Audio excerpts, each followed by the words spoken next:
welcome to this season's volumized training, and it's all around shame. And first up for this engaged session, it's all about understanding shame. Now, we can feel shame for a variety of reasons. It could be that we belch at a quiet dinner party, or our cash card is rejected at the till, or maybe we tuck our skirt in the back of our knickers and walk into work, or maybe we're involved in a relationship breakdown. So shame covers a whole host of things, and it comes with a variety of intensity of feeling, the most intense being humiliation. Now, when I started talking about shame and I listed those four things, you might have had a wry smile, or it might have been something that you've experienced. But when I said the word humiliation, suddenly we all understand that feeling. And that's the problem with shame, because shame can be quite hard to understand on its own.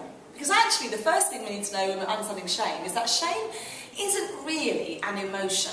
It's a feeling. So we have 6 main emotions. I've written them down because I always forget what they are. And these 6 main emotions are disgust, sadness, happiness, fear, anger, and surprise. And shame is like a conductor of an orchestra conducting those emotions. So how we often understand shame is how it's expressed through one of those other emotions. And also shame, the feeling of shame, isn't always linked in with having done something particularly that's not helpful or that we're not proud of. Sometimes we can just feel an overwhelming sense of shame, which could be sadness, disgust, humiliation, uncertainty, and there might not be any particular reason why we're feeling these things. Another reason why talking about shame with our girls is going to be really challenging, but really, really important. So shame works through other emotions, so it's really important that with this first section of Engage is that we help the girls that we work with understand their emotions. And you're going to have some ideas in the pack. And one of them could be that when they come in for the session, you put down different emotion cards and they pick the one that they're most feeling like today, because understanding emotions will help us begin to understand how shame plays into that.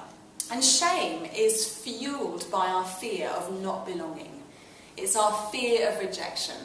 It's our fear that if we turn up to the Girls Brigade group, nobody will speak to us. If we go to that party, we'll be the one person that looks a bit silly.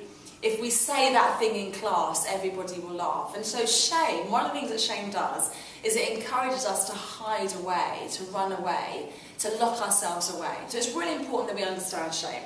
Well, what's the purpose of shame then? Because our emotions and our feelings serve a purpose. And some people would say, well, shame has no good purpose. It's just that bad feeling that we feel. But some would say that actually one of the purposes of shame is to help us think, do I feel safe enough with this person to share something that they might turn against me? Do I feel safe enough in this group to really open up who I am? So a little bit of shame, a little bit of fear of what might they think is not necessarily always unhelpful.